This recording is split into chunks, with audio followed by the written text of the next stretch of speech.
Hello, everybody. Good morning and welcome to today's webinar on placemaking in our towns and cities, where we will be looking at the importance of good quality and well-designed public realm in enabling our town centers to flourish. I'm Bharati Ghodke. I'm an urban designer and an associate director for landscape and public realm at Project Center. I'm chairing the webinar today and have the pleasure of introducing the topic, the speakers, however, before I start on that, I'd like to thank Project Center for sponsoring this event today, the speakers for their time, and of course, all of you who have taken the time to attend this webinar today. The presentations will run for about 15 minutes each, and there will be time for a Q&A session after. So do post any questions that you may have in the question box that's located in the control panel. Going back to the topic of the webinar, we all, of course, know how important town centers are. The town center is where all the exciting shops are located, and let's not forget the much-needed leisure activities, the cinemas, the theaters, the cafes and restaurants. And the bigger the town center, the greater the offer, drawing people from all walks of life. However, if the quality of the public realm that houses these exciting offers is not up to par, you basically have a cake without the icing, I would think. So why do people visit town centers? Mostly go shopping or to attend a particular event, but more often than not, they go to spend a day out, to meet friends and to hang out. Depending on where the town center is, it may possibly be the only place where they can go to hang out and meet friends or spend time with family outside of their homes. So if the public realm is run down and tired or lacking in places where people can safely enjoy time together, the impact on the visitor experience can be huge. And that, of course, has an impact on the businesses. So local authorities, we know, are constantly looking at how their town centers can be improved, particularly in terms of placemaking, and to improve the visitor experience. And of course, there are the designers supporting on delivering such schemes who have a huge responsibility of creating these exciting places that are embedded in the uniqueness of each town, the needs of the community, the history, and the list goes on. But to tell us more today, we have four key speakers that I will introduce to you now. We have Keith Longley, who is a civil engineer, a Prince 2 and Lean Six Sigma practitioner, who has held roles with lead responsibility for the design, implementation, and management of high-profile projects in London and across the South. Keith was appointed as program manager for the 12 million plus multidisciplinary, multi-stakeholder Dartford Town Centre Regeneration project in August 2018, and has vast experience in delivering the scheme for most of the time through the pandemic period. Following Keith's presentation, we have João Toscano, who is a chartered landscape architect and technical director for the landscape and public realm team at Project Center. In recent years, João has had a leading role in transformation of Dartford and Kimberly town centers. So of course, João's been working with Keith. Throughout his career, he has worked over many geographies and scales, varying from the Olympic Park in Rio de Janeiro to St. Olave's Square in Suffolk. And he's currently leading the landscape and public realm team in Project Center and is working on various other transformational schemes across the UK, unlocking fantastic placemaking opportunities to improve our public realm and green spaces. Joao's presentation today will focus on the importance of making connections and unlocking potential within our town centre through public realm projects. We finally have Rosanna Vitiello and Mark Wilcox, who will present together on how diverse and active voices in placemaking can become long-term norms rather than sporadic opportunities. Rosanna is a co-founder and bureau chief at the Place Bureau, and as cultural strategist, designer, and urban researcher, her work encourages people to see their cities through new eyes, to open urban potential. Exploring identity and meaning among places and communities, she draws on shared narratives as an untapped design tool for placemakers. Rosanna works worldwide across scales, from consensus building at government level on projects such as the Euston Station refurbishment, to drawing out untold stories with local people at street level in Southampton. She is as well a research associate at Central St. Martin's and holds an MA in design and for public space. Marcus, who will be presenting with her, is a practicing designer and an action researcher who works with social, spatial, and collaborative forms of design. He collaborates with widely diverse communities, industry disciplines, authorities, and decision makers. He aiming to create creative public spaces and playfulness in how we design these spaces. He is a research fellow at Central St. Martin's College of Arts and Design in London, with the Design Against Crime Research Centre and the Socially Responsive Design Innovation Unit. He is a senior urban designer with active travel charity Sustrans and is one of Design Council's networks of built environment experts.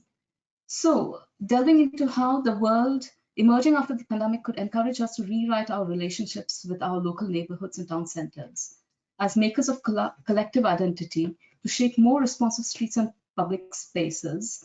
Marcus and Rosanna will ask key questions. What are the ways you understand the city speaks to people through its streets and public spaces? How can individuals and communities best speak back to take an active role in how they relate to their local environment at neighborhood or city level? And finally, if you could do one thing to support better dialogue in the relations between people and cities in the future, what would you do? And on that note, I will hand over to Keith, who will tell us about the Dartford Experience. Thank you.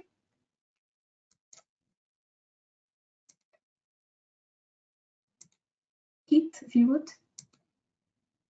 Good morning, everybody. You'll see today that the presentation that I'm going to share is very, very image rich. I think that really reflects the fact that our project in Dartford is very much outcome based and on a finished product. I think we're also very keen to share the feel good factor of how proud we are of our project and where we're going with it anyway. So anyway, a little bit of a summary really about what I'm going to talk about. This is tantamount really to a case study for our project. We'll talk about the aims that Dartford, we're a little bit tired of everyone thinking of Dartford as a Dartford crossing and so on. We're very keen to develop the reputation and the feel of it. It is a market town. We want to remember the heritage, but we also want to remember that there are times of change at the moment, particularly as we've had pandemics and things. We also want to embrace the changing high street culture and economy. As you may be aware, the regional shopping centre at Bluewater is within Dartford, and that has changed the way shopping and purchasing is done, along with online purchasing as well. So we're trying to manage how the high street changes and how we manage the new residential development that is happening so broadly within the borough. And we're very lucky to be able to apply some very high quality materials and workmanship. You know, this is again tied into the funding, which I'll talk about in a minute. But the project team as a whole are really experiencing pride and satisfaction. We're getting great feedback, and it's as I said, it's a feel-good factor at the moment. I think the final thing to say is we are very keen to apply the lessons learned as we go forward. We don't want to be complacent. I think one of the successes that we've had so far is we have listened. We have backtracked a couple of times and made some changes because we all understand this is a great opportunity for the project. So a quick sort of contents page. Talk about the project background, funding. Key thing has been how we've managed the expectations and options for the project. Materials and quality, the chain reaction. This is the outcome. This is something we're really excited about. And then about the phasing and delivery of the project.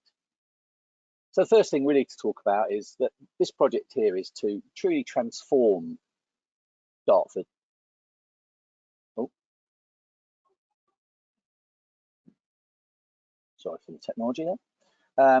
Yeah, we want to improve the economic performance of the town, and this was one of the key sort of targets of the funding for the project. We want to improve the accessibility. The town was a very car and vehicle based and indeed bus based environment. We want to improve more sustainable and economic methods of getting around the town. As I'll show on a slide in a minute, we are also supporting the the huge regeneration and redevelopment of Dartford. It's unprecedented, and as you'll see, the huge numbers of new residential and business development in the town. We're using natural granite materials for quality and longevity, because this is a once in a lifetime opportunity for this town. We're genuinely using a 50-year design life, and again, we want to start restoring the references to history and heritage. And frankly, this project is vital to Dartford now as we go forward. For those that aren't familiar with the location of Dartford, this is the southeast of England with the target of Dartford. But just to put things into perspective, really, these are the major road networks surrounding us. So it ranges from the M23, the A21, the M2, the M20, the A13. Marcus, sorry to interrupt you. Your slides aren't changing. They're on the project background slide still. Ah.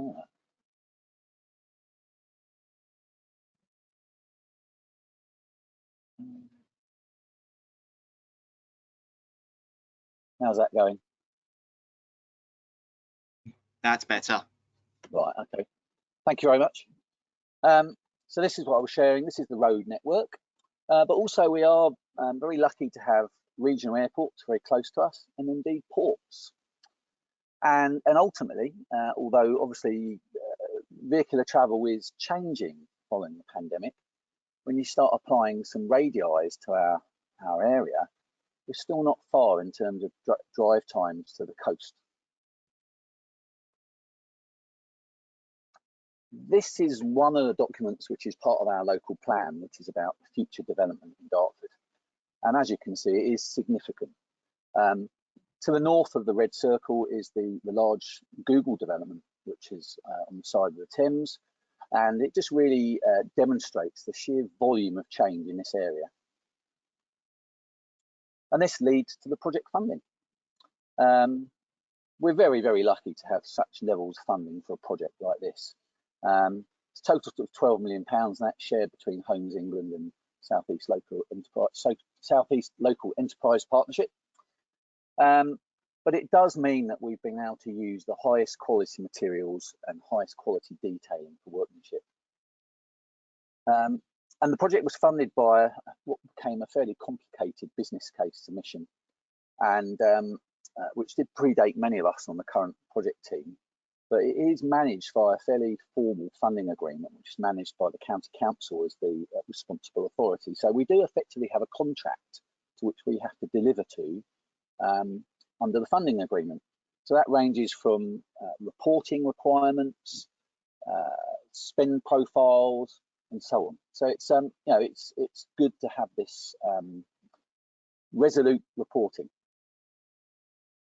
A couple of other things to add is the high street was added to the project in the relatively early days of the design team.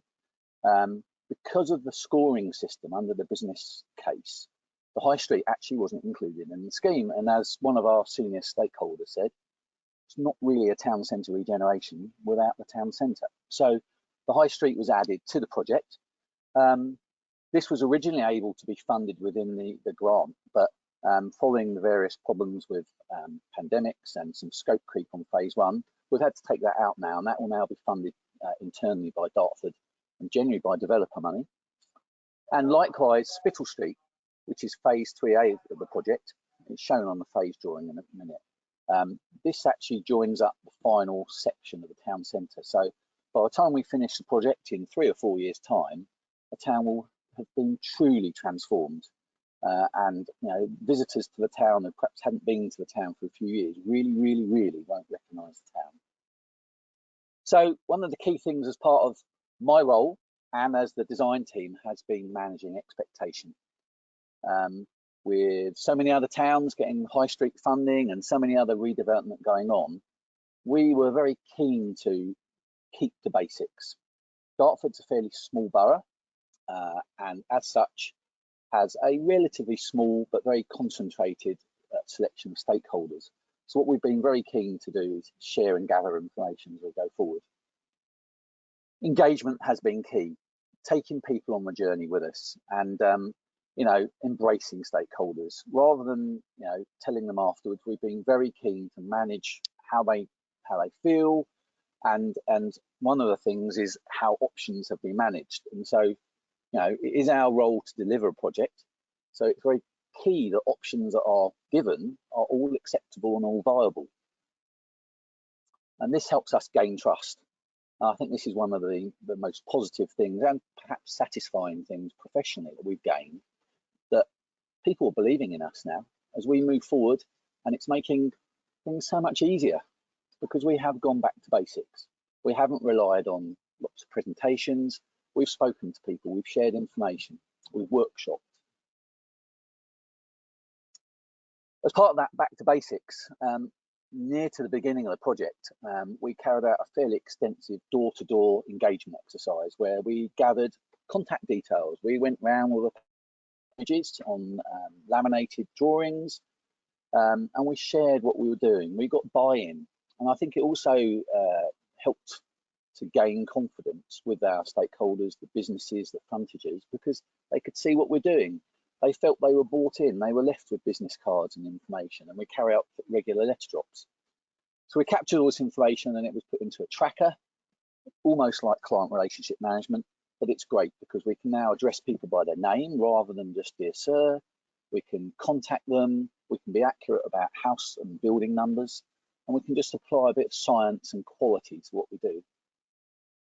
In the early days, we were very keen to relaunch the project and gain some impetus.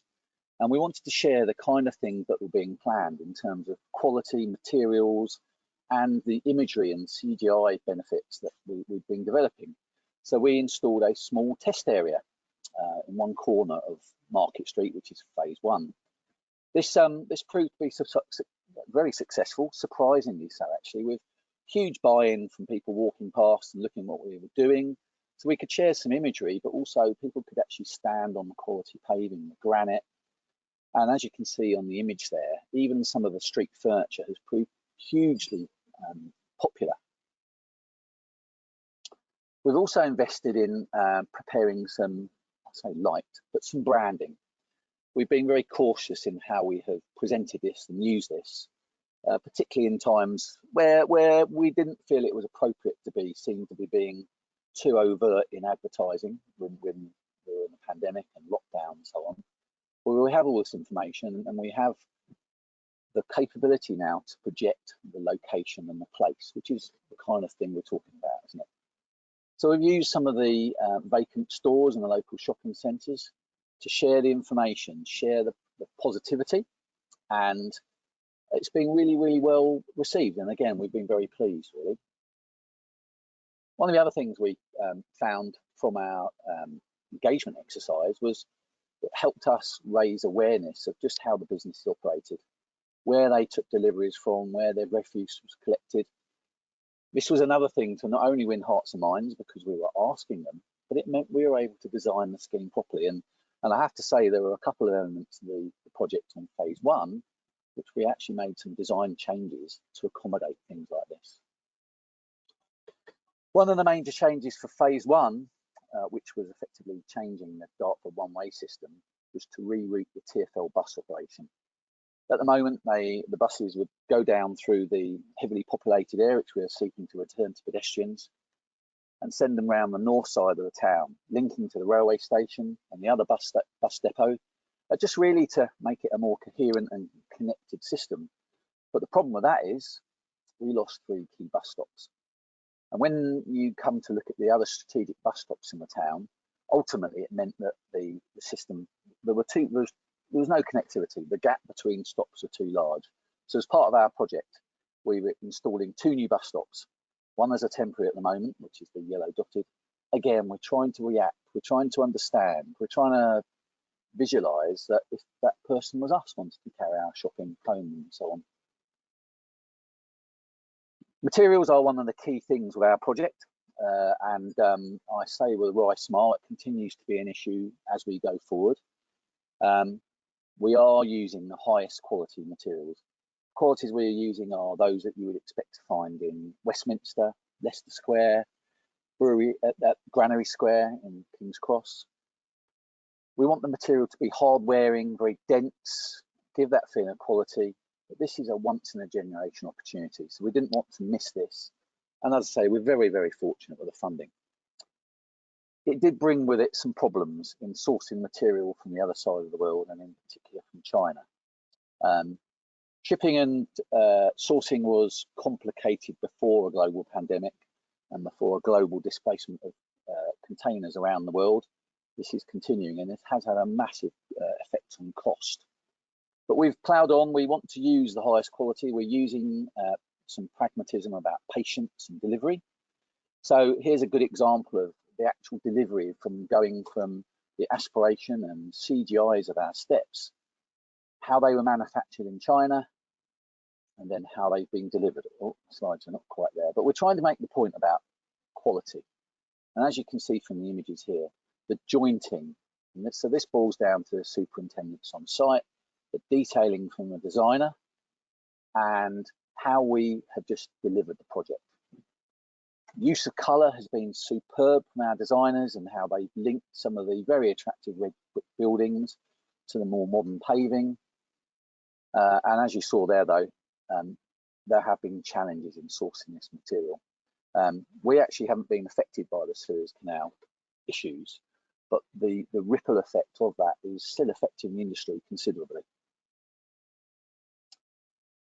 One of the things I think we're most proud about is the chain reaction that's already happening in the town.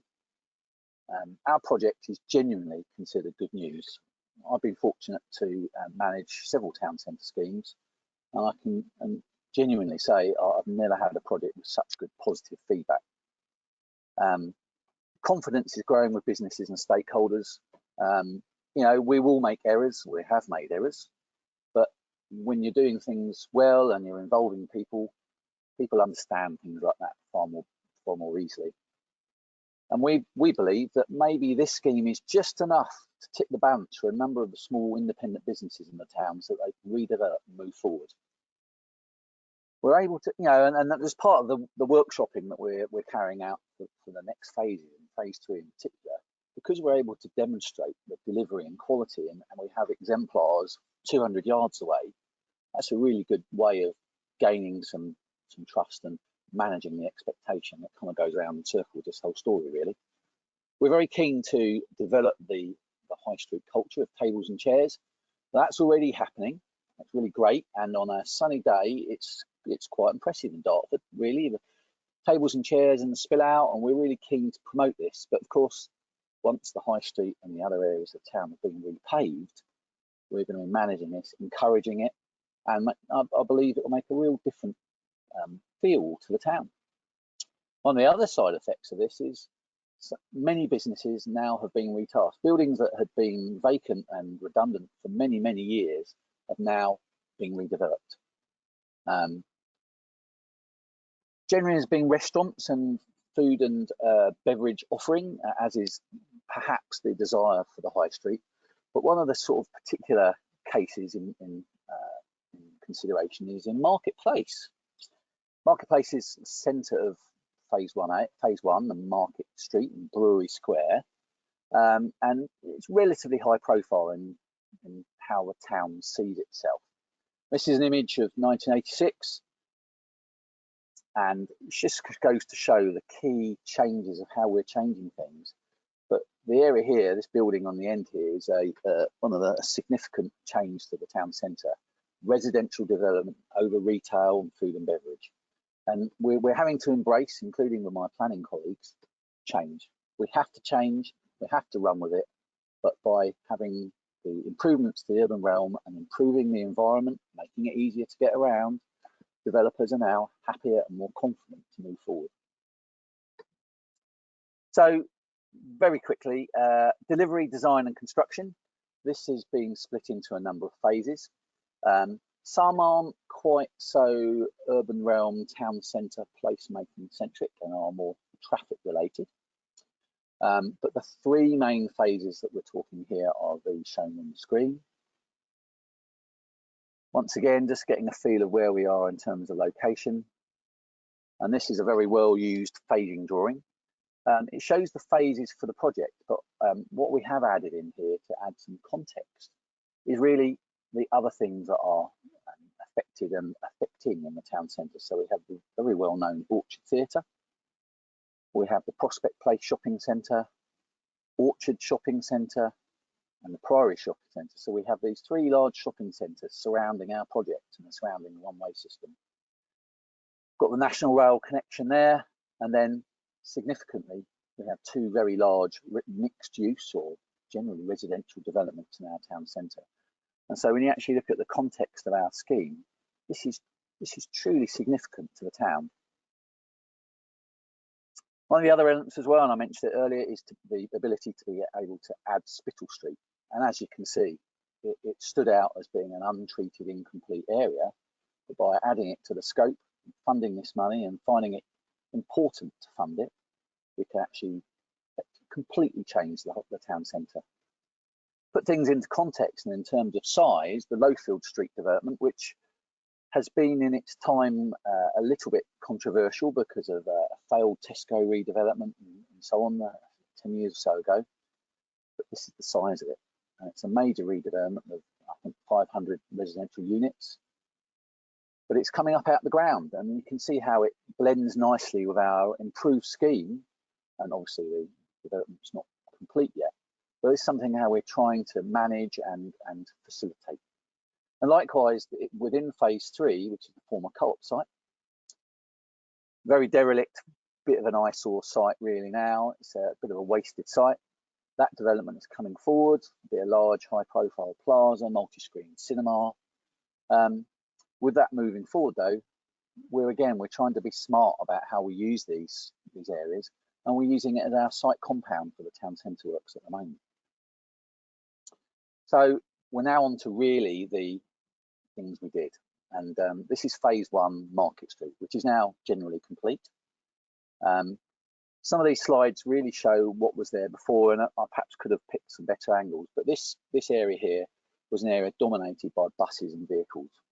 So what our scheme has sought to do is to return it to pedestrians, improve the connectivity through to the park and the market and the high street.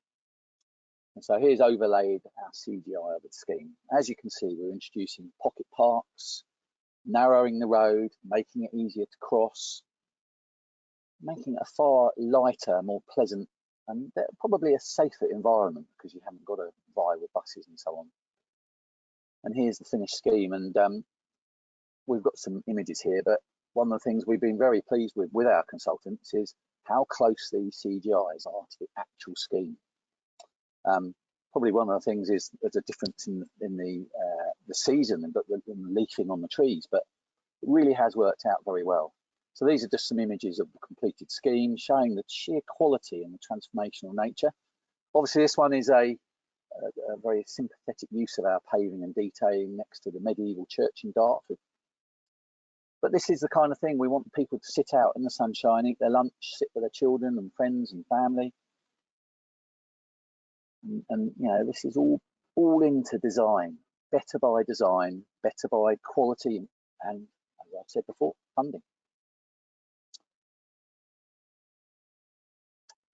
I'd like to just make a quick plug to the YouTube clip that we had invested in a time-lapse video of Town Centre Scheme, which has been very well read. I think when I last looked, it had 1,800 views.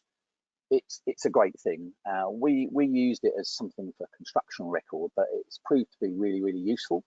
So I would encourage you to just search Dartford Town Centre Regeneration Project on YouTube. Got some funky music and a drones edit at the end as well. The current scheme, which has been designed about a year ago, which is shortly come up to construction, is what we call phase 1, the High Street. This area hasn't really had any maintenance or any improvement done since the mid-80s. It's a very poor atmosphere and environment, and as you can see, we're very keen to improve that by applying the same quality, same materials, because basically it's a repaving exercise, but with some very key other elements to go alongside it, and I hope to share some of those possibly as quickly as I can. One of the key elements was that on market day, the walkways down the side of the market are very tight. It's a bit of a historic thing really with the market spreading, but interestingly enough, something that we were trying to apply some best practice to. Of course, it's now quite relevant in terms of social distancing. And what we're intending to do with the high street is increase the width on market day of the walkway down the side. So it's not a great graphic, but just trying to show how it is at the moment. So this is how the market stalls would be. They're set out down the existing channel. What we want to do is get them to move back a bit to improve that walking width, make it feel less claustrophobic. And of course, in these times, it's better for evacuation and general public safety. There's something else for the high street. We're also decluttering the facades, removing some of the old bracketry and things on the buildings. Some of these date back to the trolley buses of the 1950s. So again, it's a great opportunity to use funding wisely and proportionately to make the town better, make it a better place for people to visit and to invest in. We're trying some of the more noteworthy buildings, and the Bull's Head, which historically I'm told was effectively the first inn for your horses and carriages travelling to Dover coming out of London. And we're seeking to improve the facades here, but this is called Bull's Head Yard, the area in the square. And it's a great opportunity to remove it from being a fairly unsightly, unpleasant area to a far more feature area, bringing history again and place. As part of our scheme, we're also going to be introducing some more effective vehicle restriction, and as you know, good municipal designers, we will be designing and installing to pass-rated hostile vehicle mitigation. It's a bit of an unfortunate thing with society at the moment, but in a town centre that has large numbers of pedestrians gathering, it's probably just a prudent way of designing now to protect those people. And the other element of it is we want to ultimately remove vehicles from the high street, and the arrow here on the screen shows where there are a couple of businesses that have actually have a right to access by vehicle. So we're keen to facilitate that by providing a new access at the rear for them. Another major factor to the improvements in the town centre is lighting. This is an unfiltered photo taken around Christmas time, and just goes to show how dingy and how, dare I say, threatening a high street can be in the nighttime economy. And this is an image of Market Square, or Brewery Square, Market Street. This is the same day, the same date. And just apply what modern lighting does and what a warmer feel it does to an area. Other things we're doing is improving an area called One Bell Corner. This used to be a pub in the high street. The pub was demolished in the 1960s to facilitate a highway improvement scheme, which actually didn't occur. Now a little bit of an eyesore, does facilitate some antisocial behaviour from time to time. We've taken it as an opportunity to embrace and use this area to our benefit. And the main thing here is we will be introducing a green wall, which we think is a great addition to our town. Obviously, there's the benefit of pollution absorption, but what a great opportunity to introduce some green and some dappling of sound and some cooling. I've got a number of images here, but as you can see, that's a fairly unattractive area. And applying our new paving and what will be, we hope, a landmark, potentially very famous piece of public art in the future, related to the Rolling Stones, where I hope everyone knows the Rolling Stones came from Dartford. We believe this is a more fitting backdrop to such a sort of a featured piece of art. This is an actual example of the kind of green wall we're having, and it was very exciting to go and visit this. And one of the greatest benefits is that you can smell it. It's not just a case of knowing it's there. It's a great benefit to know as you come around the corner. Just moving on, phase 3 in High Street, an exciting opportunity. We're applying our design continuity, and you know, we're trying to apply the lessons learned, trying to use all the things we've done before, and because of the development that's adjacent to it, we're having to apply some flexibility, which is an interesting way of managing the design. Just an image of our scheme. Still in its early outline design stages, but again, very exciting. Finally, our high street works are just commencing, and we're using a little bit of publicity to share that and using our branding. So very quickly, lessons learned. Due diligence has been vital. Don't take any shortcuts.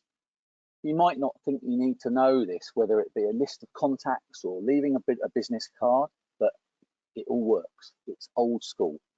This engagement has been vital. And reporting and communications. Take people on the journey, whether they're senior stakeholders, leaders of the council, or they're a trader. Once again, plug for the YouTube channel. Other than that, thank you very much.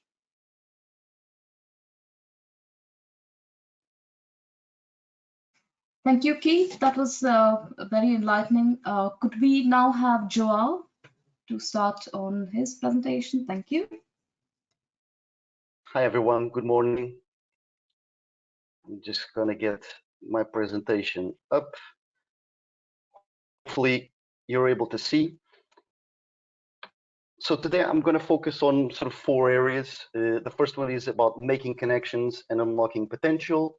Then the placemaking approach. Then some case studies of our work at Project Center, of East Cotan Center, Dartford Town Center, that obviously Keith just presented on, and Kimberly High Street, and also how the town center experience will be shaped in the area of smart digital technology. So starting from the top, why making connections is important when we think about town centers. Basically, a good town center relies on positive, flexible, and healthy connections. And examples of these connections are connections of people with other people, connections of people with service, like going to the bank or going to the doctor, with activities as well, to go shopping, as Bharati was mentioning in the beginning, to go to a museum, to do some sport, to play. Also to connect with temporary events like markets or festivals or, community program or protesting. Then another layer that is very important is the connection to sustainable mobility networks, the connection to other species and the environment, to plants, to birds, to bees, to the sun, to the rain, to light. All of these things are very important. And then also the connection to the history and future of a place, basically its identity. This is also absolutely critical. And also there are connections between other elements.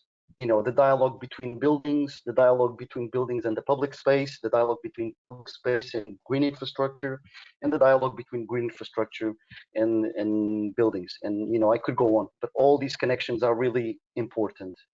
So how can places contribute to positive and diverse connections? And I think the placemaking approach sort of points the way. And I'm using something from a great American organization that has done extensive research on placemaking over the last decades, which is PPS, and they define placemaking as a process and a philosophy. And they come up with this list of what placemaking is and what placemaking is not. And I think this is a great list for us to go through, because placemaking is community-driven and visionary, and you'll see how this impacts our case studies and and also what Keith just mentioned about engagement. It's also function before form. It's adaptable. It's inclusive. It's focused on creating destinations. It's context specific. It's dynamic. It's transdisciplinary. It's transformative. It's flexible. It's collaborative. It's sociable. And I think this is also an important lit. So placemaking is not top-down, reactionary, design-driven, a blanket solution or a quick fix, exclusionary, car-centric, one-size-fits-all, static, discipline-driven, one-dimensional, dependent on regulatory controls or a cost-benefit analysis, and simply project-focused.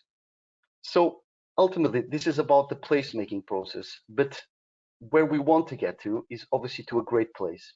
So I wanted to go through a few principles or characteristics of a great place through this wheel.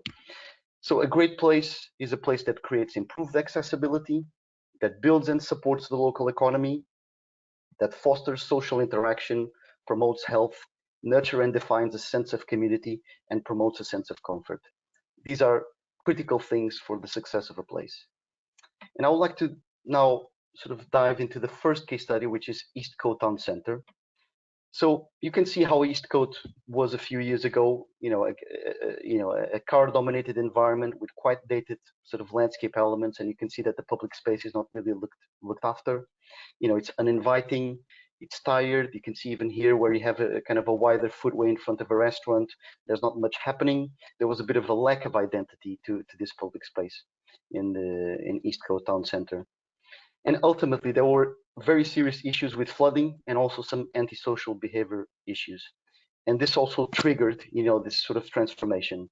And the first step of this transformation was obviously with the community. So basically, the community was energized and involved to define a vision.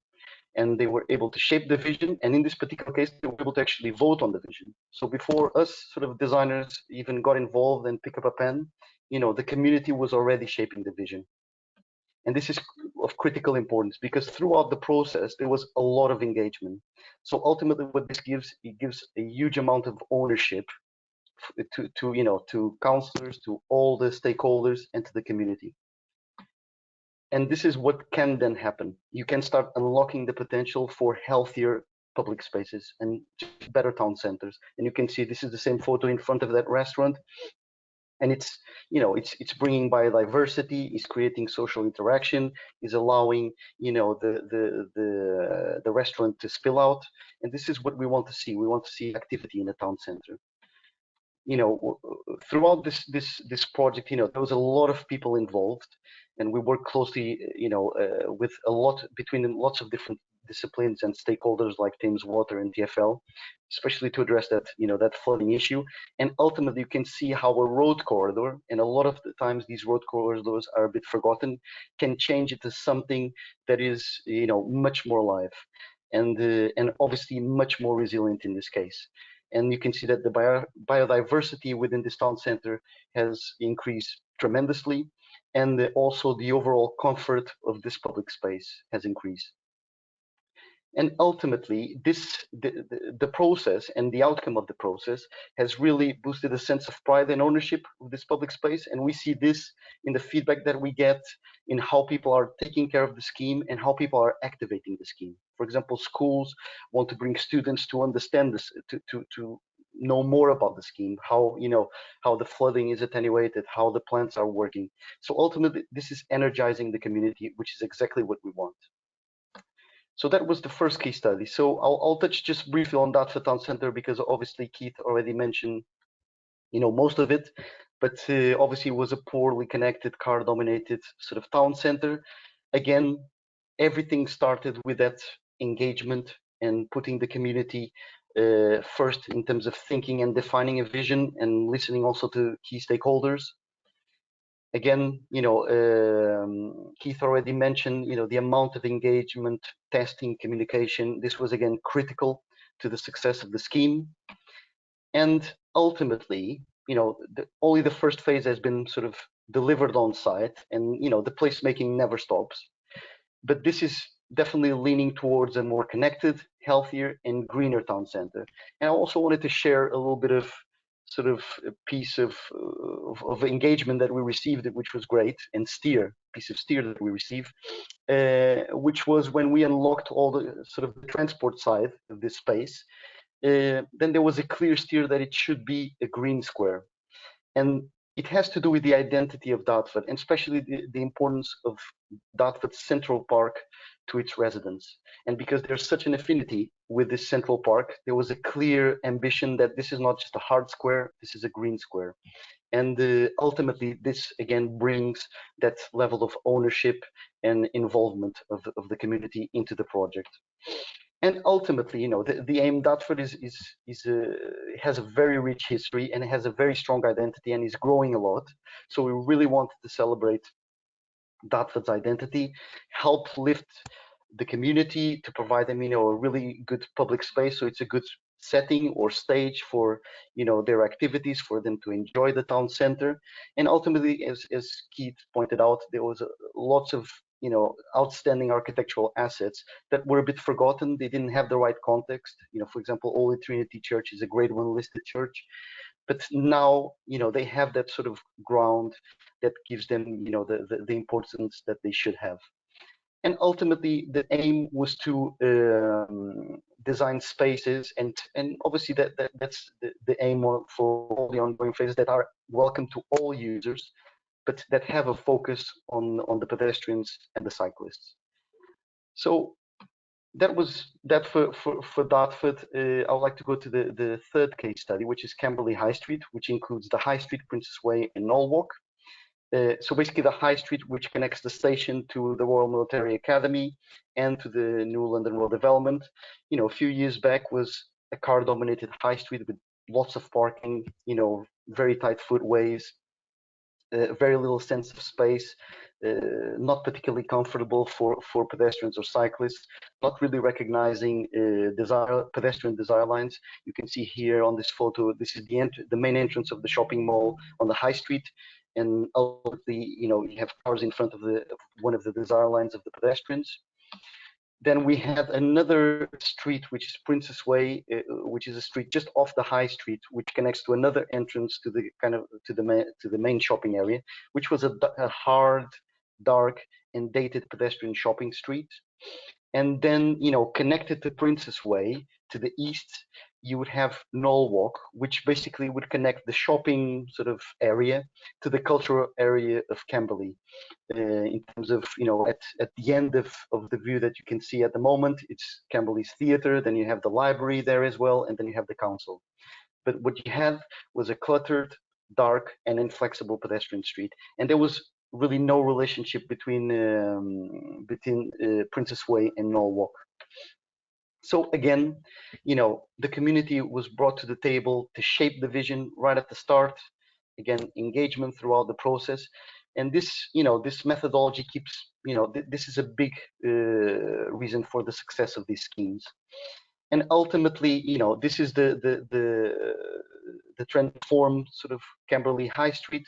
It has been transformed into a much more pedestrian-friendly street that allows space for business to spill out, has, you know, enough footway space for people to feel comfortable. It is catering for a much more active travel and modal shift. You know, parking was sort of rationalized, and again, the community was very important in that, in giving the support to that. And ultimately, it's linking a lot better the destinations, because even in the choice of materials, you know, we had consideration for what's happening, for example, in Sandhurst, the Royal Military Academy. And ultimately, you know, the aim is always to lift the quality of the town center. And again, with this, we used quite high quality materials. You know, for example, in Eastcote was more using standard materials, but I believe you can achieve a great town center, you know, almost regardless of if you need to use standard materials or high quality materials. Obviously, we chose these materials for Kimberly to have that dialogue with the architecture, to make sure that we are lifting the whole quality of the town center. Also, it was very important for us to make a much more decluttered environment, to make all these connections a lot more legible.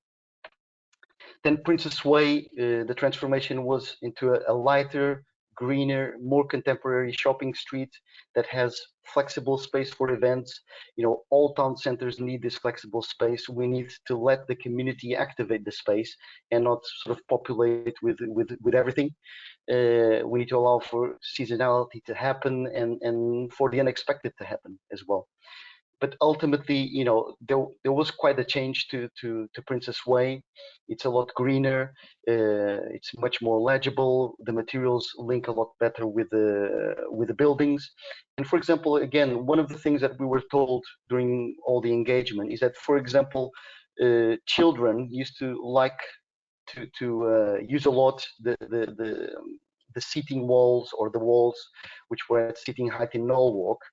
So we felt that this was something that we wanted to pick up in this east-west route between Knoll Walk and Princess Way.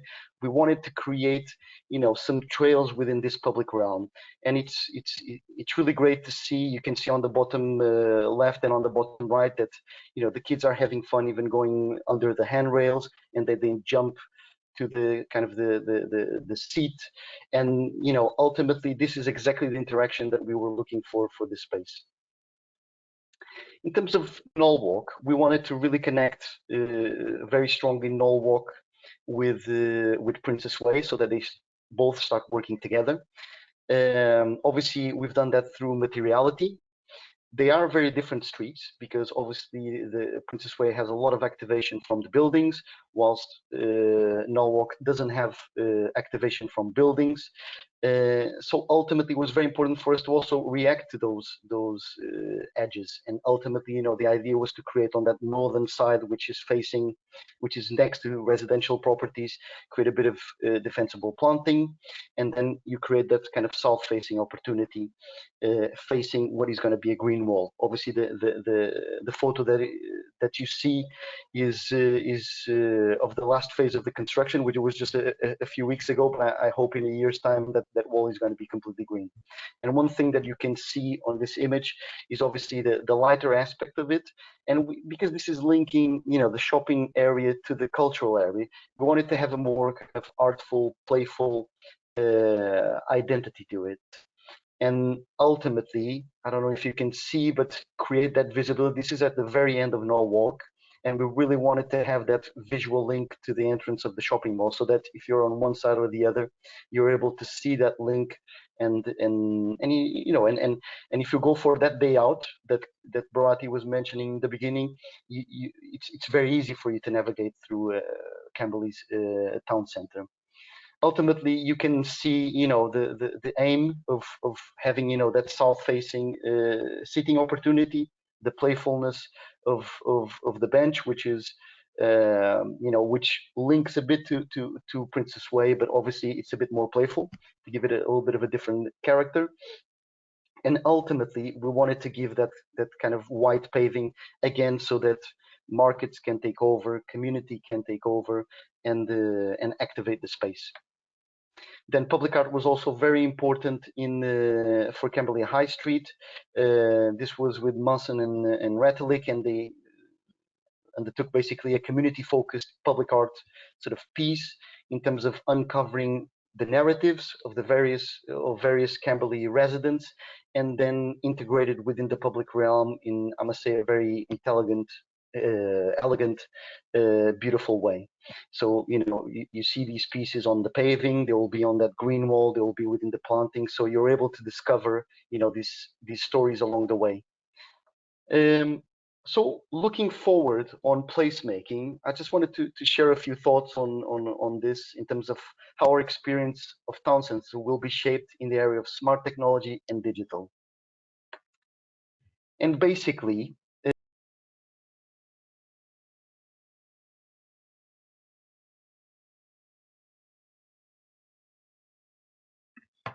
good morning. Just get the screen sharing going.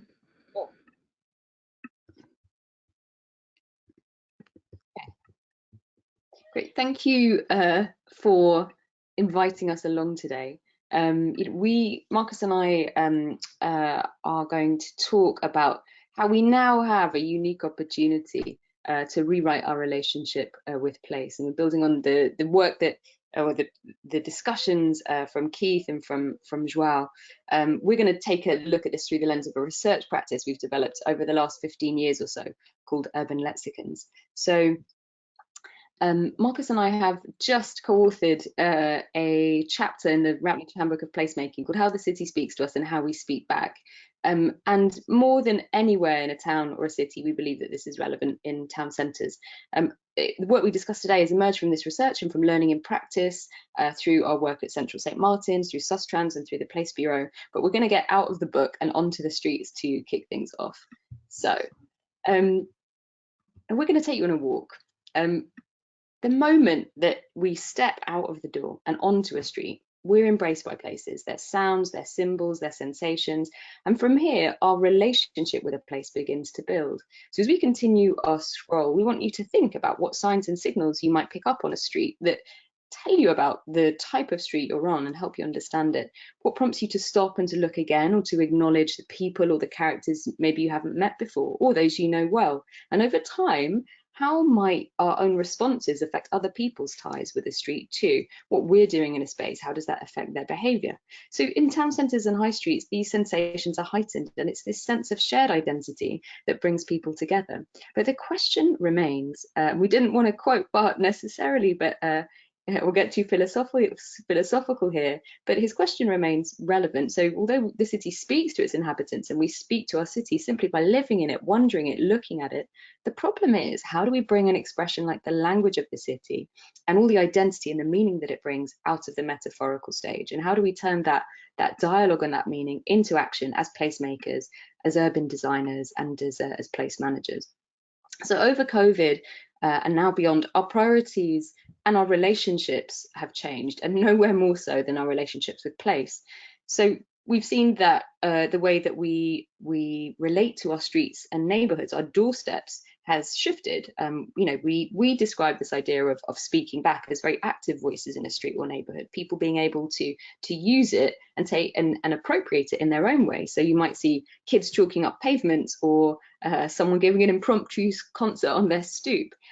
But for our town centres, it's been quite a different story. There's been, in some ways, a push away through social distancing, and now, we're starting to see a pullback as we crave more time together. So in places where retail has been hit hard, those town centres have almost become blank canvases, and it makes us ask, as we have the opportunity to rethink and reimagine what our town centres could be, how can we enable collective identity and collective voice? And how could these shape and characterise the future of our town centres to rebalance perhaps those relationships and think about, about a shared identity and how that comes to the fore? So this, to give a bit of context in this thinking, we've developed over the last 15 years through a series of projects, workshops, research reports and activities under the umbrella of Urban Lexicon. And we've been working with community members, placemakers, place managers across the world, in the UK, but also in Europe, USA and Australia, to learn about what helps establish meaning, or what helps different people define or frame the character of places, what's important for people to feel connected to them. And again, nowhere more important than a town centre. What makes Dartford Dartford, what makes Kimberly Kimberly, what makes Bournemouth Bournemouth, and how do we start to build that up so that people feel like a part of it?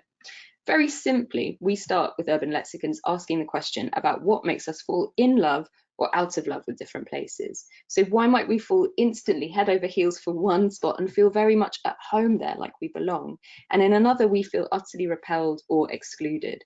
And we found that these topics or these questions are deeply affected by what we call an urban lexicon. It's a vocabulary of signs, of symbols, of meanings and sensations that we pick up through our lived experience of being in a street or a public space, and which we each connect differently to establish a sense of what that place says to us in our heads. And so today we urge everyone to think about how we can make more space for hearing from and for speaking back in this time, as we change the way we relate to our town centres as spaces of, let's say, shared love, civic magic almost, and collective identity. So how does a city speak to us? What are the way that we understand this through our streets and public spaces? Well, neuroscientist Colin Ellard talks about this in his book Places of the Heart, and he describes how we can grow to love a place in much the same way we love a person. And of course, that's really what we want when we're thinking about our town centres. How do we make people fall in love with it? And it's, this connection to landscape is almost a universal trait that comes from, almost epitomised by Aboriginal songlines of going way, way, way back. It's that sense of home, that sense of belonging. So what are the triggers that can help people build that together again? And these are very often, interestingly, not physical. So where can we learn from? Well, the interesting thing is that the places that we learn from aren't necessarily designed per se. They're rather organic, and they're very often examples of local people taking ownership and starting to think about how they make a place themselves. So there's so much to learn in the streets. If you take a snapshot of a sort of district centre like Ridley Road Market in Hackney in London, take a look at this scene, and does it present to you as full of life and inviting, or chaotic and edgy, or maybe all of these things? But the point is that for every reader, different details jump out. All you're looking at is an image. We don't have, the full sensation of being there, but you already creating judgments about this place based on your own urban lexicon. But the question remains, how do I know this is Dalston and not Dartford? And this is one of the key challenges when redesigning or designing new spaces. This is Dalston Square, which is just around the corner. And I would say it's not really, unfortunately, the civic heart of the borough. It doesn't necessarily represent it. All the ingredients are there. There's libraries, there are cafes, there's a playground, but there is a lack of life. And the question, comes from, where's the individuality? Where are the characters that make up the character of Dalston as a place? There's nothing negotiable in the way that meaning is presented. And so we argue that it's the responsibility of anyone who considers themselves a placemaker to help draw out that character and those characteristics and make meanings more accessible and what we would say are negotiable, to really start a conversation between the place and the people who use it. So in this context, every Pete with his fresh fruit and veg stall is a placemaker. Any shopper who parks their trolley in the street are making places by taking up space. The shop owner who puts that chair out to claim their space, or her kids who are playing in and around the stalls. These are all placemakers, and it's less about material design and allowing these intrinsic characteristics to float to the top. It's almost the kind of work that ethnographers, sociologists and psychologists work with, not just those who are working in the physical realm. And so thinking about how people start to shift that relationship, I'll hand over to Marcus to talk about how we speak back. Okay, thanks very much, Rosanna. I suspect most of us here would agree that, any healthy relationship needs a bit of give and take. It needs some equity and some space for the different characters and voices in whatever that relationship is to feel heard and to feel respected. Well, we'd argue the same goes for our connections with place, including with town centres. We feel that the other, if we feel that the other party is losing interest or just not giving us space to speak or to be ourselves, then that relationship, of course, is going to suffer. A strong two-way relationship with a town centre nearly always needs speaking back through, both. It needs elements of passive voice and elements of active voice. If we compare these two scenes, the one on the left is a neighbourhood just on the edge of Oslo called Kvadratturen, a fairly kind of centrally located neighbourhood, but straight away from the images you can see completely different to the scene on the right, which is also perhaps has a similar proximity. It's a kind of just on the edge, a neighbourhood just on the edge of Barcelona. Why do these two images feel so different? Well, the invite to respond, the invite to speak back of these contexts are completely different. The one on the left uses lines, flat facades, longitudinal forms along the curb lines, and really the invite is to engage with very little agency in the relationship. The invite is that this relationship is a one-way relationship. It might serve the purpose, but it's not offering a chance to be active in speaking back. The scene on the right in Gracia in Barcelona is, by contrast, we have the formal elements in the background that we can see and the surfaces, and we have the people, but apart from the people, I'm not going to go into the depth of what's going on here, but quite apart from the people that are on street, we have clues such as perhaps the greenery of the trees or the handmade decorations. We've got the loosely arranged table, and even this chair in the foreground. These things are coming together as if to invite us into this scene, as if to maybe bring something of ourselves to the conversation with the place as well as just the people. Design psychologist Donald Norman talks a lot about the affordance, mostly about in terms of created objects. Historically, he writes about industrial design, but we can apply that to environments. The physical intended and unintended characteristics of any town centre can afford widely different voices to be active, to be heard. People are inventive, we all know that, and elements as simple as a few steps or a flat wall surface or shapes of a street corner can be repeatedly repurposed or reinvented, sometimes to great effect. However, we all know that affording other voices can also sometimes feel like losing control, or feel like we're giving over to some kind of chaotic neighborhood. Well, you know, so encouraging diversity in who has an active voice and who has, you know, more only opportunity for a passive voice. There's been a long kind of tension in city making, and active voices can be maligned or problematized, whilst typically much, you know, if we're to allow a diverse range of active voices, whilst, you know, typically much smaller numbers of voices tend to float to the top. But if we're in this time now, you know, lots of us are talking about, okay, we're trying to get out of COVID, we're trying to reform, we're off the back of lots of years of struggle through high street contexts and city centre contexts, and we're, you know, let's take this time to kind of reform. Okay, great, but whose voices actually are we going to allow to be heard the loudest? In our town centres, you know, if we're reshaping and resetting things again, authors Magnus Eriksson and Ramya Maze say the pressing question in urban settings now is specifically whose purposes, forms and functions are being represented and whose ideas or futures are embodied. And we argue that both the material and the experiential language and the meaning and perceptions of places play a huge role in that.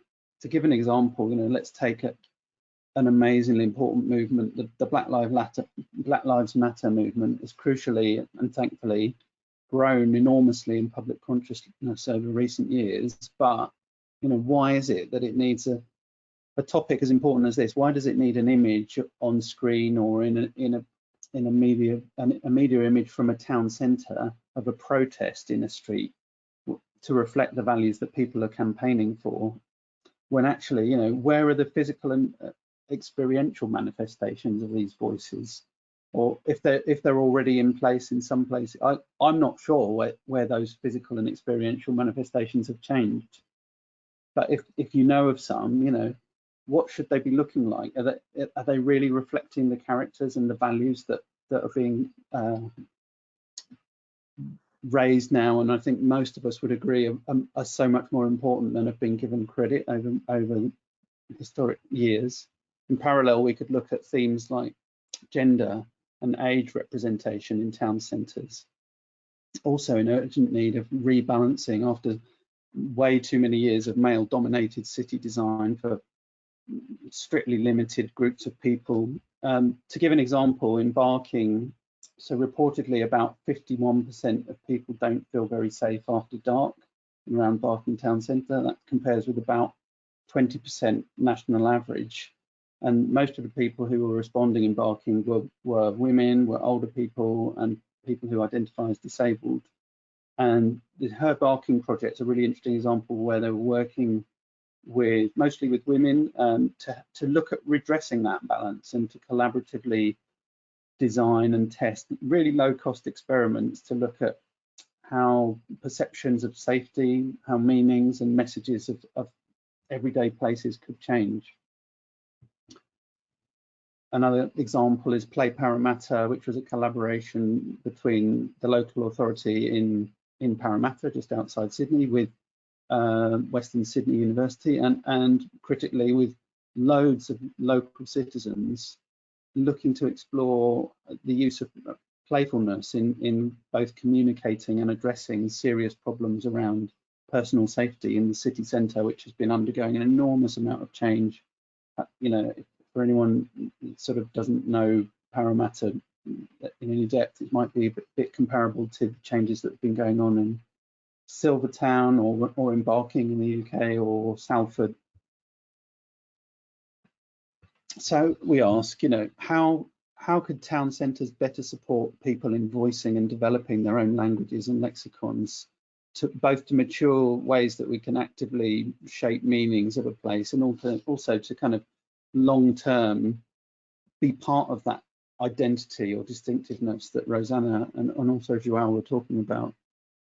Sendra and Sennett, authors, you know, Richard Sennett and Pablo Sendra, tell us that forming or reforming the fabric of a place mean that you have to think about, I'm going to quote, they say you have to think about where the DNA of a place is going to come from.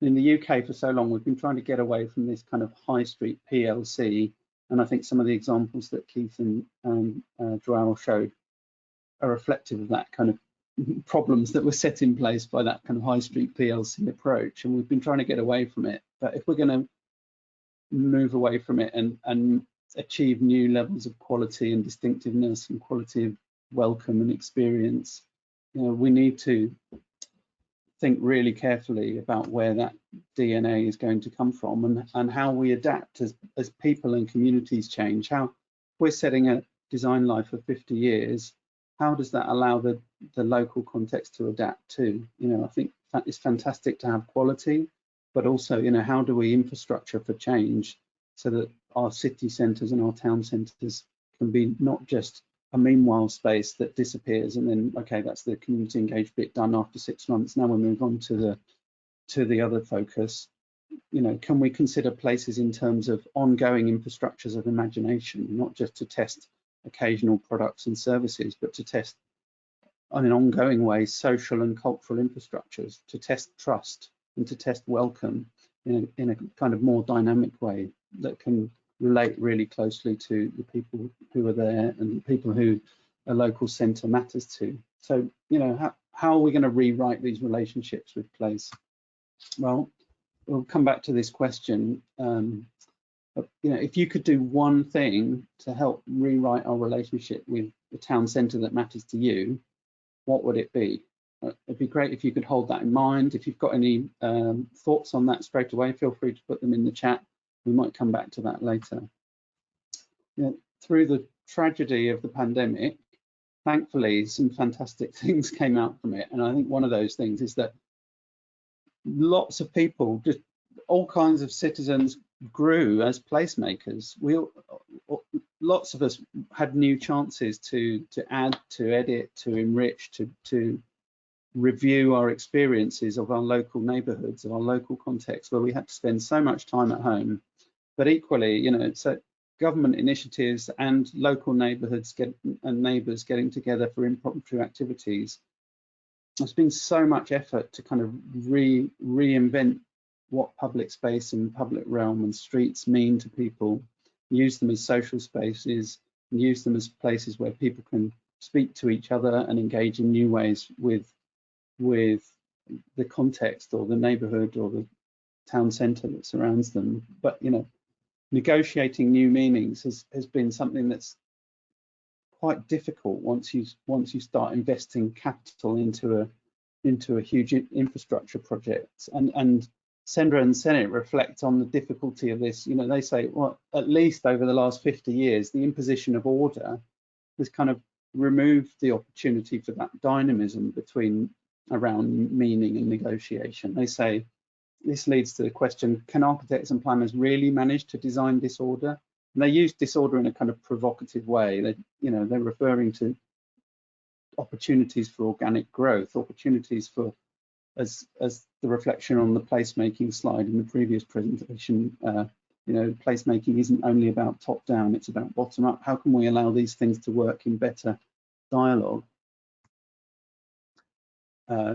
Author Kurt Iveson also reflects on the openness, the so-called openness that lots of towns and cities have been talking about lately. But he says, actually, you know, the real experience of that openness is a closed city or a scary city or an authoritarian city. And we ask, you know, how do we, at this time, you know, we're right on the brink of trying to get out of the last year and a half of lockdown and the last year and a half of all the tragedy of the pandemic. And our city centres and our town centres are still kind of, there's some big questions to ask over how we're welcoming people and how people's voices are allowed to be heard in those contexts. You know, there's so many messages we're sending out still. And, you know, for some very strong arguments, some very good reasons, but how are we going to, is this the face of how we're going to welcome people back? Or are there new ways we can welcome people back?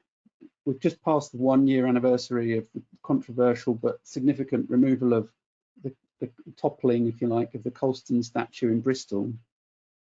You might have heard about it in the news, or we might know about it through other contexts. But we're at a time when people are all over the place looking to have wider conversations about what's appropriate now, what should be celebrated in a town city centre, where should, you know, whose voices should we be hearing? And it's as if there's a call for greater authenticity in what happens next, for who you know, who is included and what spaces are afforded for new voices.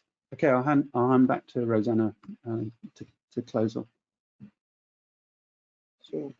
Thanks, Marcus. So I think Marcus has highlighted the importance of the moment that we're in to start to rethink this. And I think what we've seen is, if a 5-year-old kid is a placemaker or a protester is a placemaker, what can we all learn from that?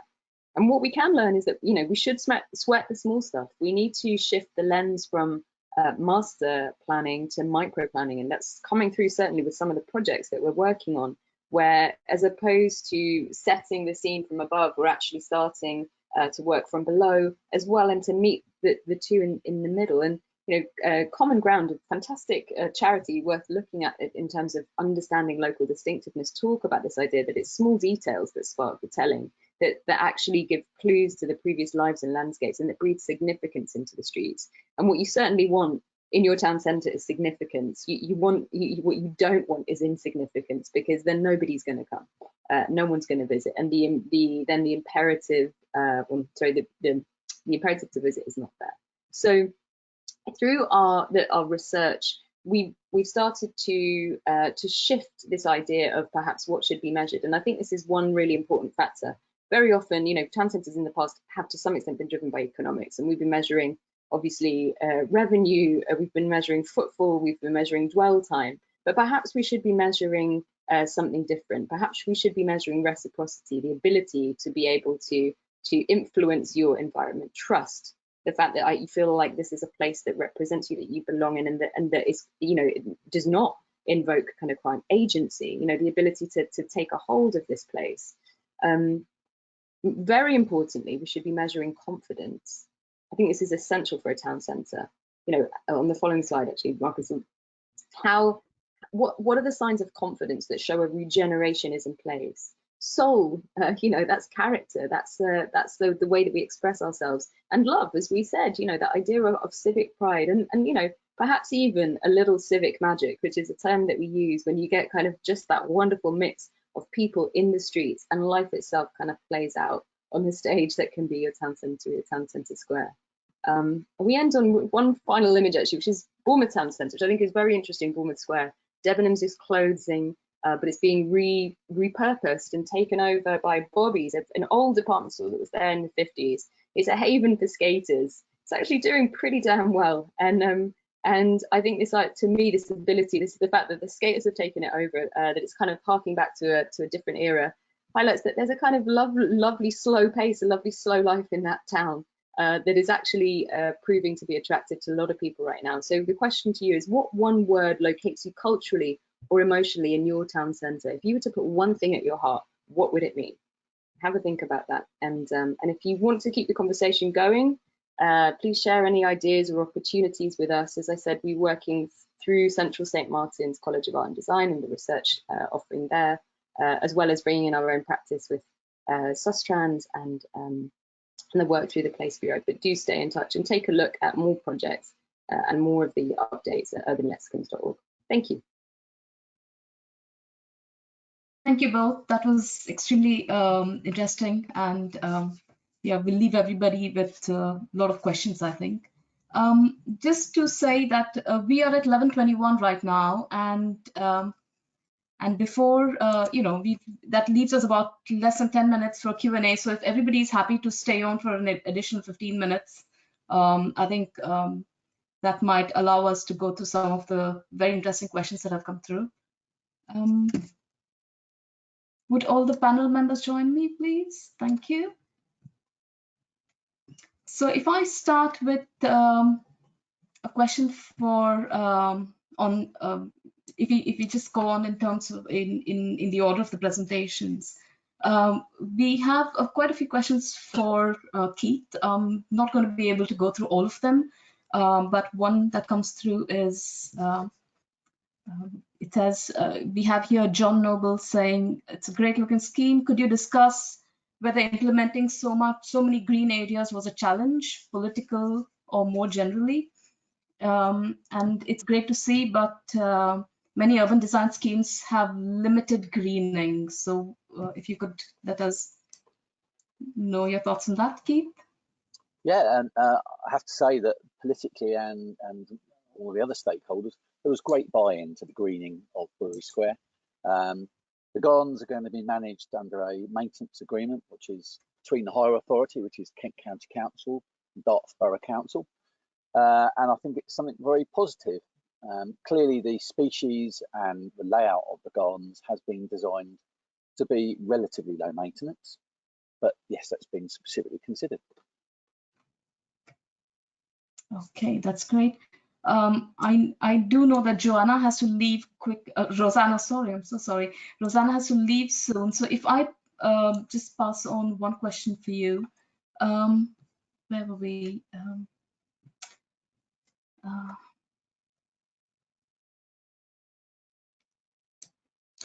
Oh, there's loads new that have just come in.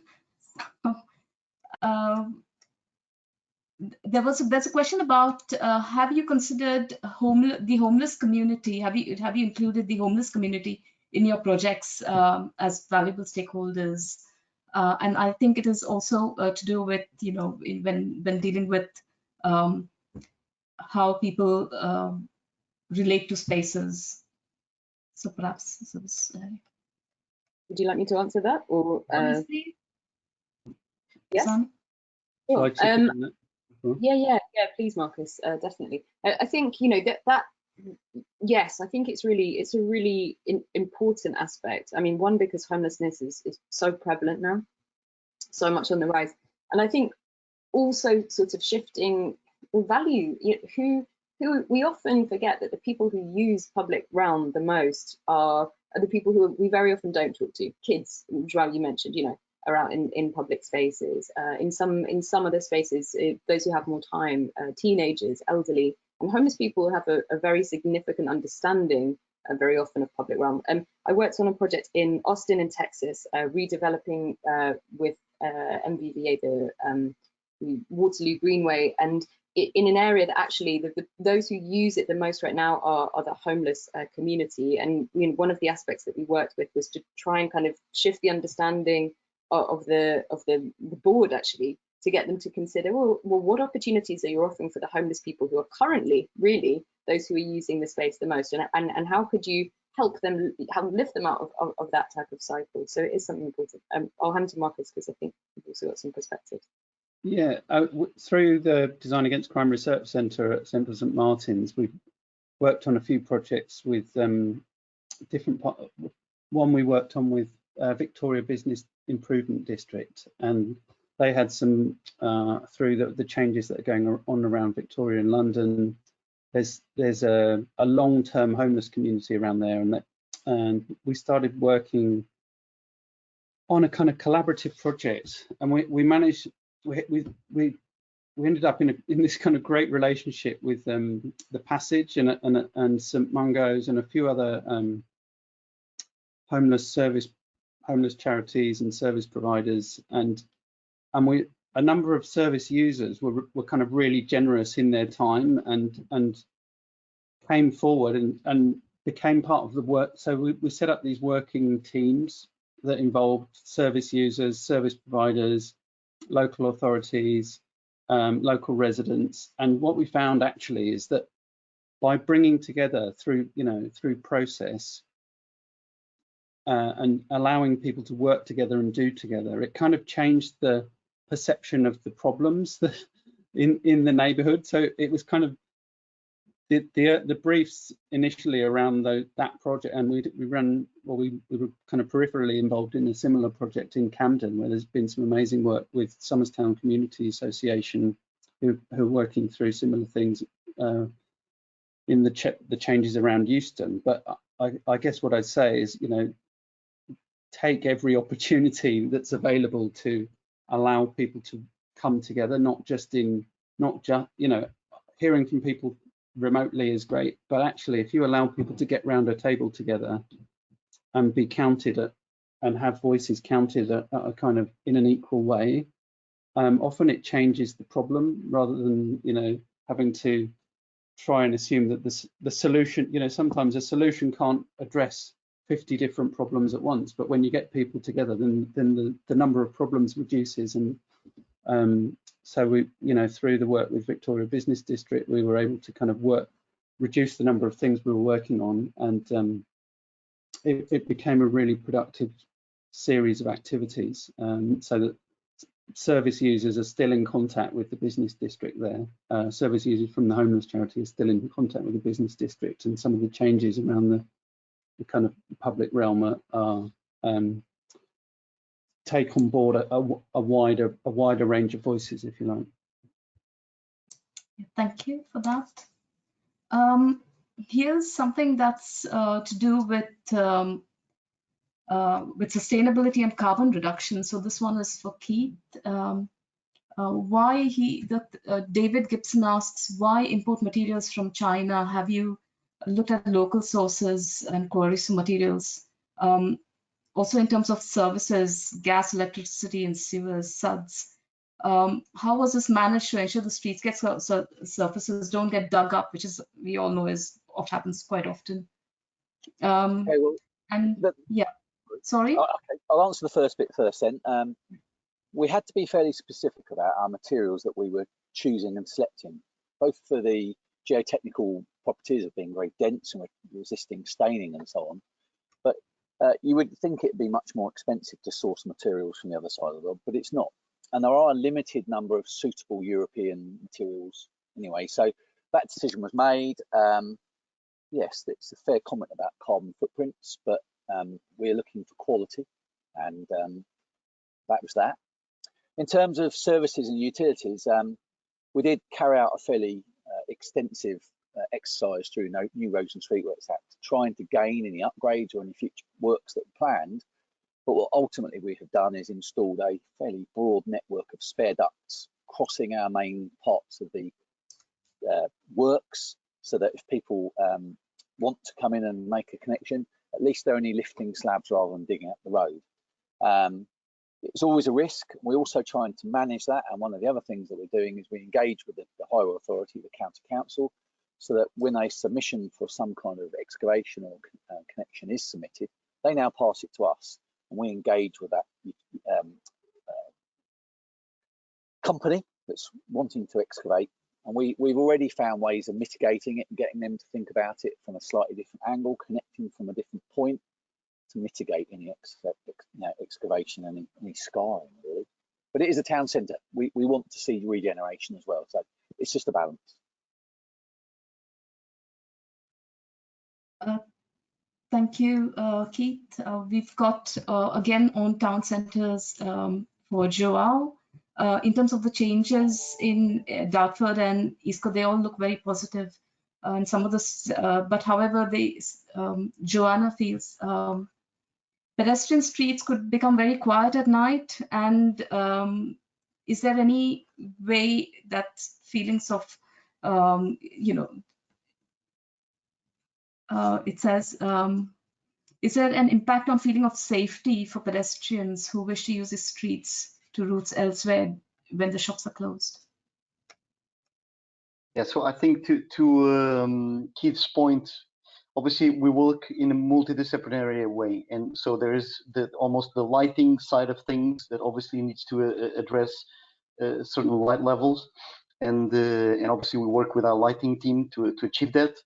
From the public realm, legibility is key for us, and so this is why I think a lot of our designs, we always, we are keen on that passive surveillance. We want to make sure that, if people are just, by themselves walking in that street, they will feel safe. There is, clear views. There's, no sort of corners that people can sort of hide to do any harm. So this is definitely something that we consider on our design.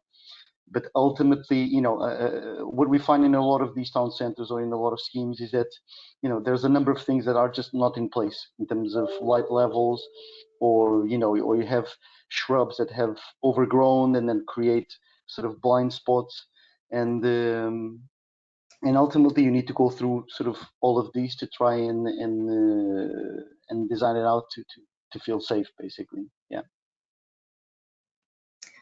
Thanks, Joe. And there's something similar here on Dartford. Does the town centre have any issues with antisocial behaviour, and how did this get addressed? Something that is often seen in regeneration plans is hostile architecture to deter certain groups of the community, and it does not seem, for instance, in Dartford that something has been needed to be considered, as large spaces are being designed for people to sit and gather. So again, it's about antisocial behavior, and I think this links a little bit to Rosanna's and Marcus's work as well. But have you had to deal with that? How have you mitigated these issues? We have seek to embrace this. I believe the reputation and the feel is worse than the actual in Dartford. I think perhaps the culture and demography is changing all the time.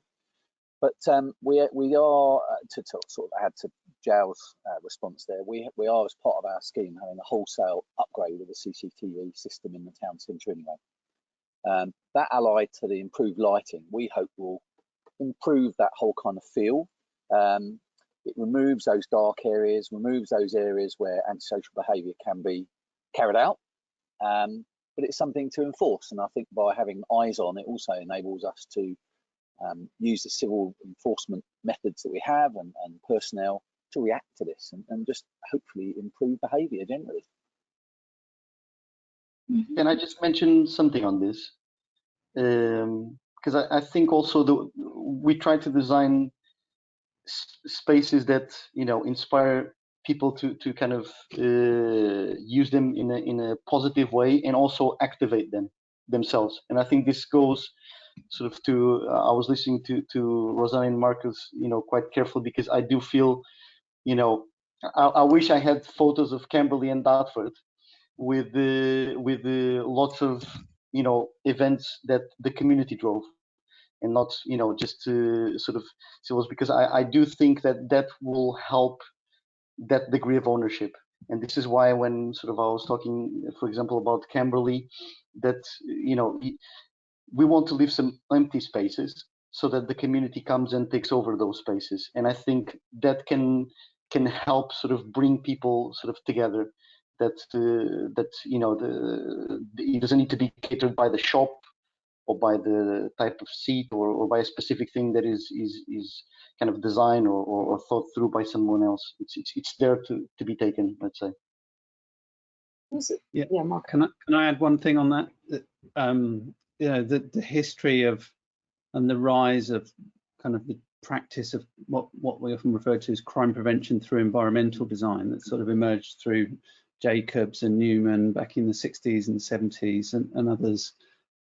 It's been really useful in lots of ways to kind of help organise how to keep places safe and how to reduce problems and maintain costs. But we reached a point over the last probably 2 decades where the drivers of risk aversion and maintenance minimisation, it can get so intense in a city centre that actually we can end up driving people away again. So we have to be really careful. And as I say, I've worked with the Design Against Crime Research Centre for 20 odd years, and we're seeing now a really exciting time where more and more, and I think Joao's example and Keith's examples are great, but more and more urban realm practitioners are realizing that actually if you design for more pro-social activity, if you can design out not just for the shops but design for other activities at different times of day, it really works to kind of mitigate some of the less, I don't know, the less desirable activities, or design for what you want more of and you'll get less of what you want less of. But if you start by designing what you want less of, you won't necessarily get what you want more of. So we have to be really careful now about which way round we start prioritizing our kind of drivers within the design process. And we need the avoidance of issues such as, you know, antisocial behaviour to be subservient to issues of pro-social behaviour. I think it's really important at this time. Yeah. Did anyone else want to add to that, or shall we go to the next one? There is one here again. This, I think, comes back to discussing the proposals with all everybody in all the users. So, for instance, this one is about town centre car parking and motor access. Obviously, they are users as well, and we tend to be bringing them out of these spaces more and more.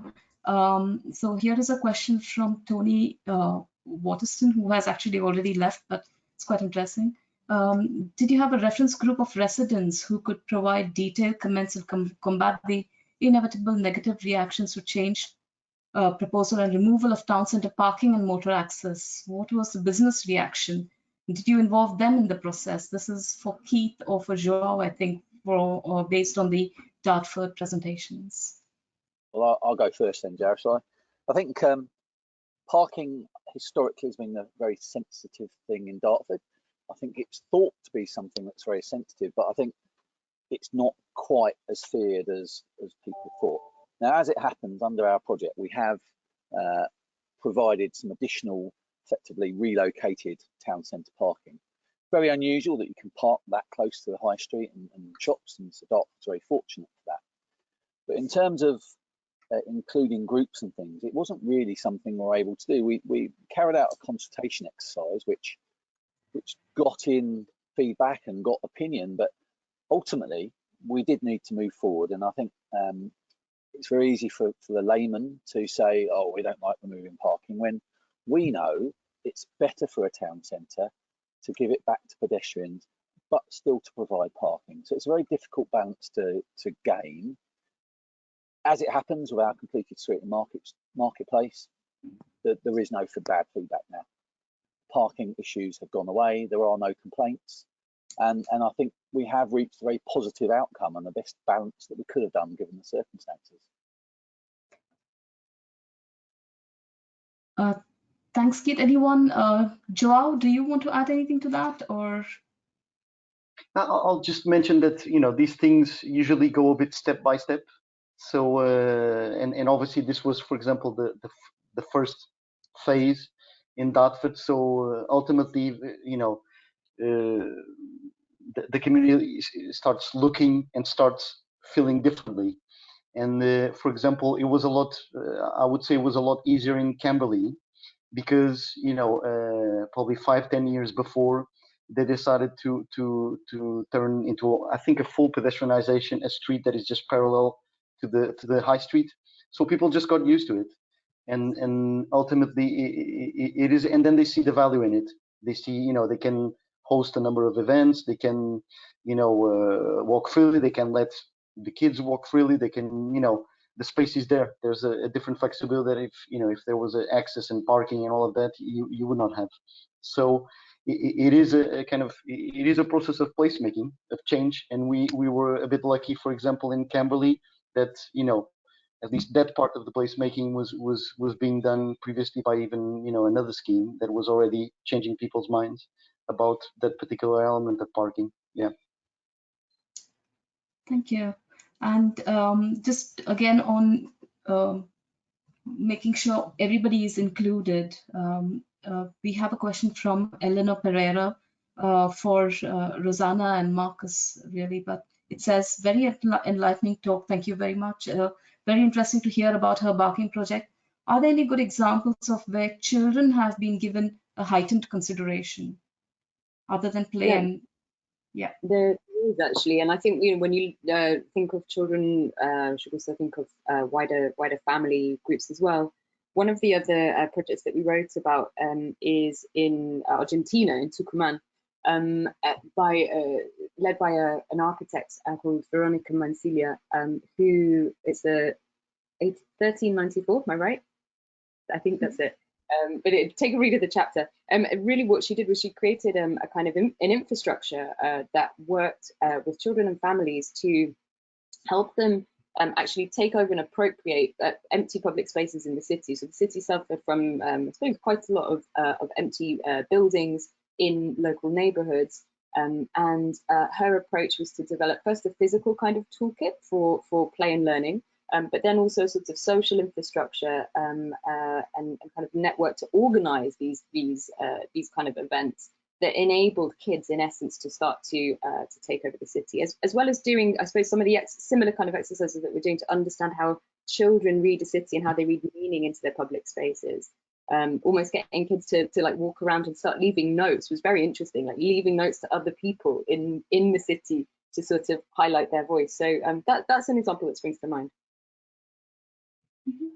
Yeah, in the work we do, so my kind of my other hat in the work I do with Sustrans, nearly every project we work on is either with children or involves children and family groups. There's a number of initiatives that Sustrans run specifically called School Streets. So that's about working with kids and with local schools to make the street work better. And in lots of cases, that's about programming more than physical changes to the street. It's about kind of working out when cars can and can't access and when it's better for walking and cycling.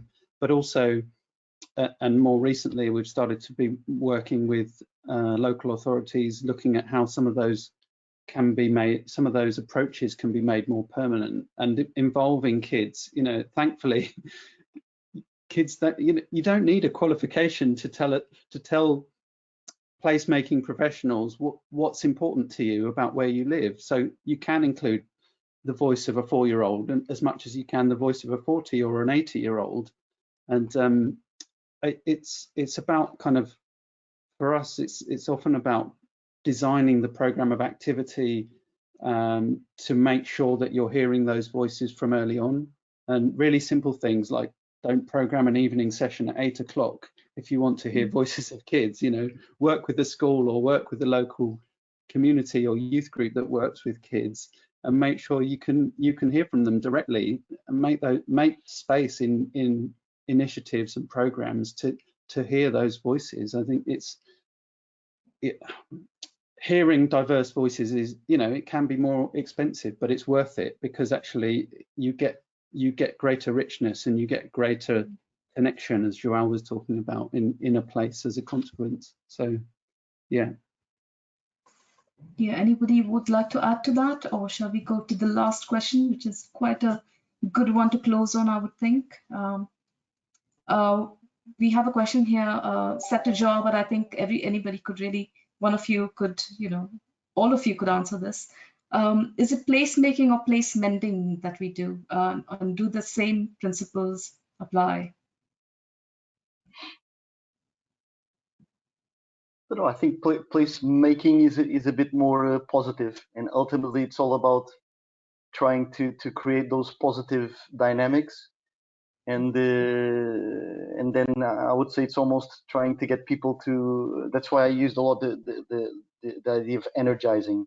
It's almost and there's lots of different ways. We presented a few case studies of recent town centers, but there's different ways to do that. And I think Marcus here and Rosanna showed lots of examples of other ways to do it. But I must say I much prefer the placemaking, and we are seeing some transformation, because I think also people just had an idea and they just get used, because they are living this. We sometimes work in these spaces, but we don't live in these places. But people that actually live in these spaces, they see the difference when something comes along and it's positive, and it has a positive impact on a space that you live every day. We all feel that in our neighborhoods. So I think that gets them involved, and then that wave keeps going. So I much prefer the placemaking. At least that's what we definitely try to aspire to. Yeah, and I appreciate. Go on, Rosanna.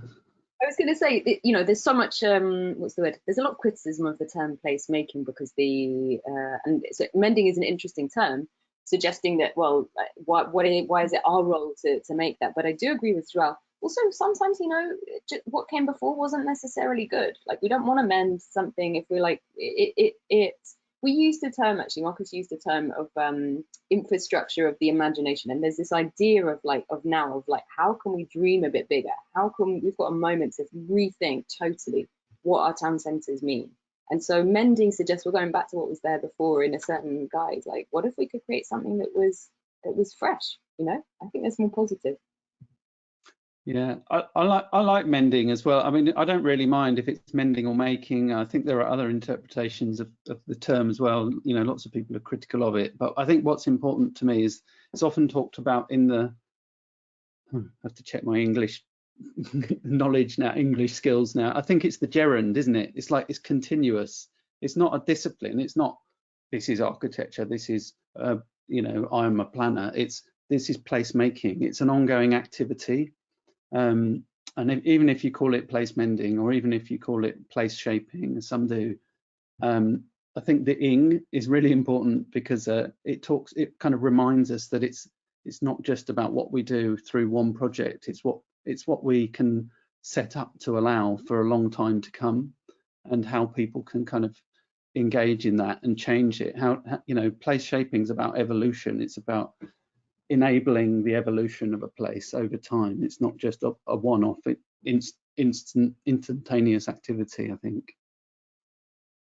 Yeah, and just to add to that, I think when you say place mending, it does kind of give you the thought that is something broken. And really, I mean, in most of these places, I don't think things are broken. It's just that maybe they just need a little bit more extra love, or, you know, more involvement of everybody. And that's the foot we should all start on, I would guess. And therefore, yes, place shaping is what we want to do, isn't it? Want to take forward. Okay, I think we are running out of time. We have actually gone very much over time. So I would like to say thank you to everybody, all of the presenters and speakers, to the people who attended, and the fantastic questions that were put to us. And yes, so I do believe this will be available as a, if I just go back to the instructions given to me by Landor, is this will be posted, this has been recorded and will be sent to all of the delegates and will be posted on YouTube. So yes, you can go back and look at it again if you like. Thank you very much.